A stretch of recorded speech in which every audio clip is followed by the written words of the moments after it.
There has never been a more important time to be talking about the Epstein files because Donald Trump, Pam Bondi, and all of MAGA want you to believe that they've already released them, that the job has been done, that Donald Trump signed the bill to force the release, so why would you even talk about it anymore? Just move on. They want to rewrite history and they want to distract you, but now more than ever, we have to be talking about Epstein, especially as Pam Bondi was just hit with a lawsuit for an illegal firing of a DOJ employee after a hot mic exposed the cover-up happening of the Epstein files. We are going to get into it all, but before we do, if I could quickly ask you to leave a like on this video, and if you haven't already and you enjoy our channel, to hit that subscribe button because it goes a long way in supporting our work. Now, before we get into how a leaked video and leaked audio exposed this Epstein cover-up, I want to start with what Jasmine Crockett had to say about who the DOJ is actually focused on right now instead of going after the pedophiles and the pedophile protectors. I know someone promised that they would make America great.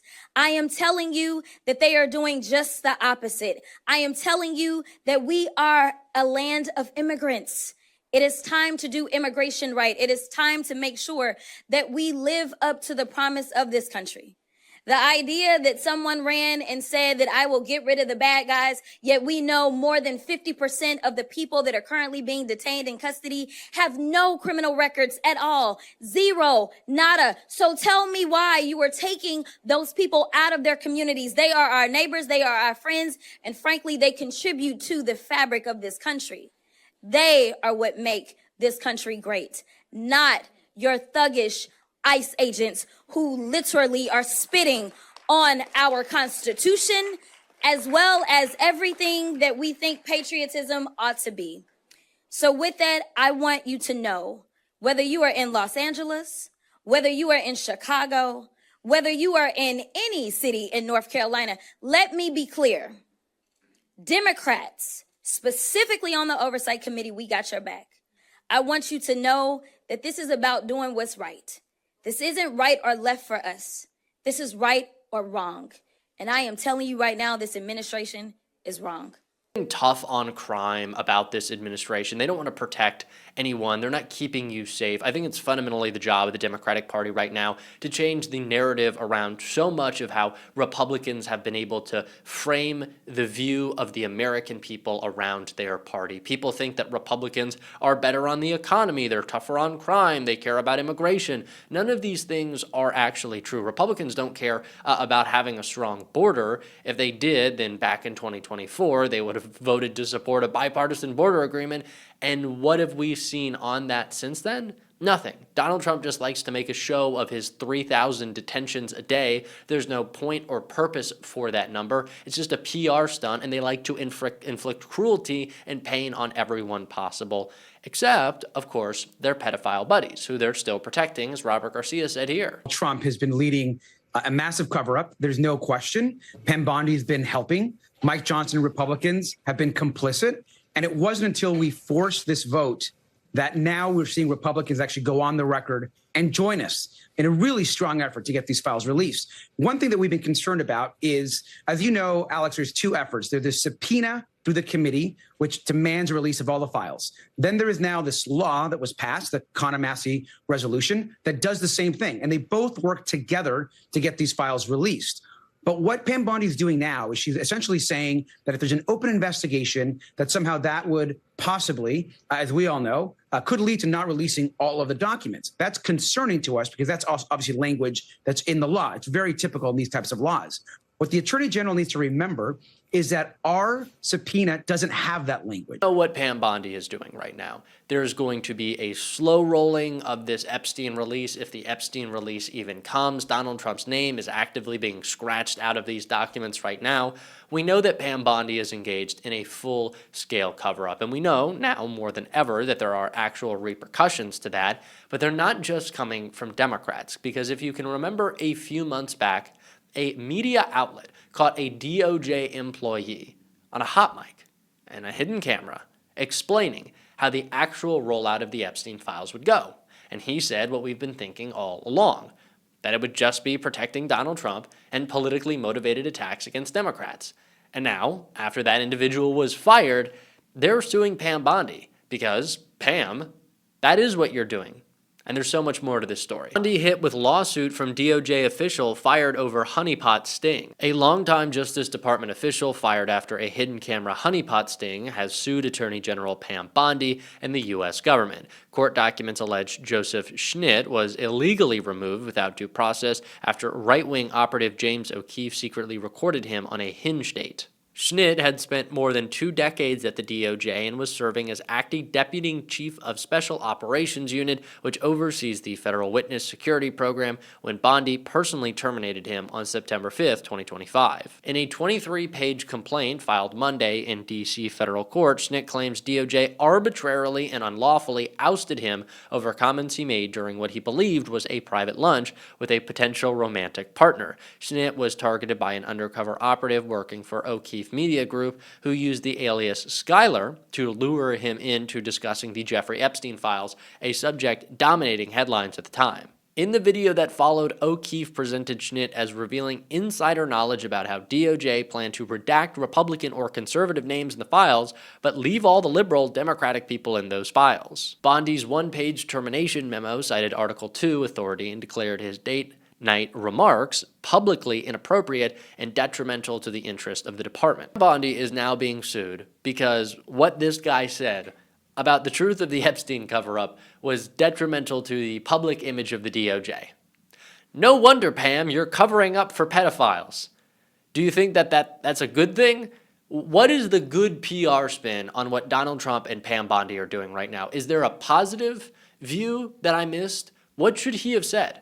I know that admitting it is a little tough for your image, but we can all see it. There's nothing to admit. There's everything to just publicly show that's what you're doing. What is Pam Bondi doing differently than this guy besides getting caught on a hinge date saying all of this, instead of just letting us know through her own idiotic admissions? Like, it is no different. But it just goes to show the panic that these people continue to have over files that they don't want released and think that they can just hide from. Pam Bondi thought she could just fire this guy and move on. That's not the case anymore. But this is how Donald Trump has weaponized his government. And of course, it doesn't just stop with the Epstein files. It has continued with the members of Congress who he is threatening their lives. And Mark Kelly, one of those members, spoke out as Pete Hegseth is now launching his own investigation into Kelly. I'll ask you about that pledge, that we have your backs. It's sort of the apex of that piece, that video that you made with your colleagues. What does that mean in practical terms? If I'm an enlisted service member somewhere, maybe I'm serving in Southern Command, maybe I'm asked to do something that I believe is illegal or that I have received advice might be illegal.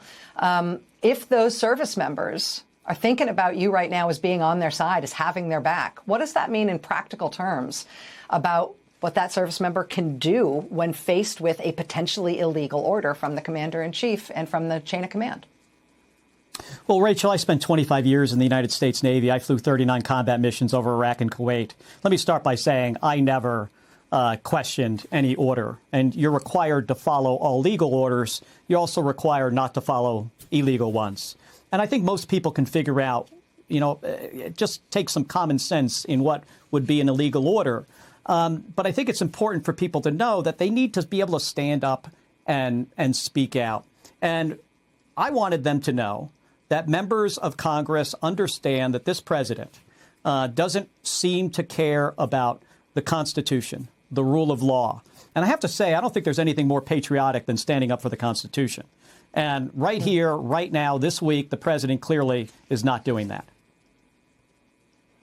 Of the 6 Democratic lawmakers who made these statements, which have so upset the president, he's coming after you. At least he's coming after you first. Do you have any opinion as to why he may have singled you out in this way? I don't know. We would have to ask him that question. Could be him. Could be Pete Hegseth. I don't know.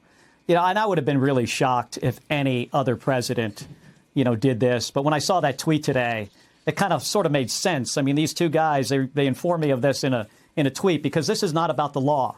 This is about the media cycle, and it's about intimidation. And it's almost, the whole thing's almost comical.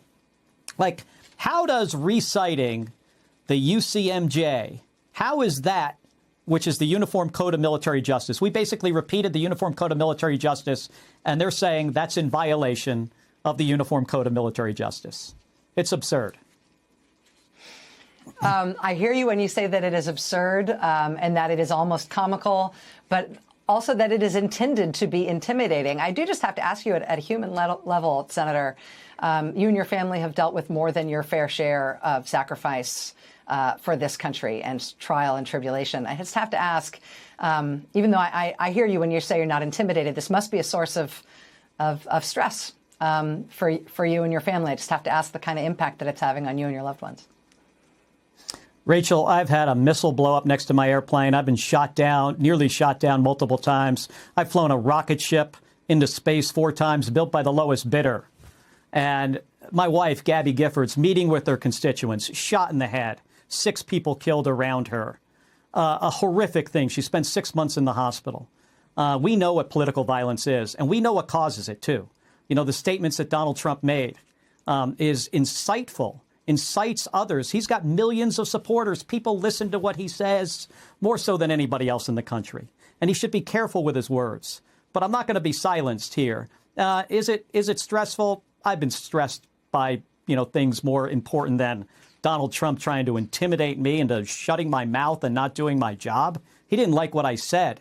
I'm going to show up for work every day, support the Constitution, do my job, hold this administration accountable, hold this president accountable when he is out of line. That's the responsibility of every U.S. senator.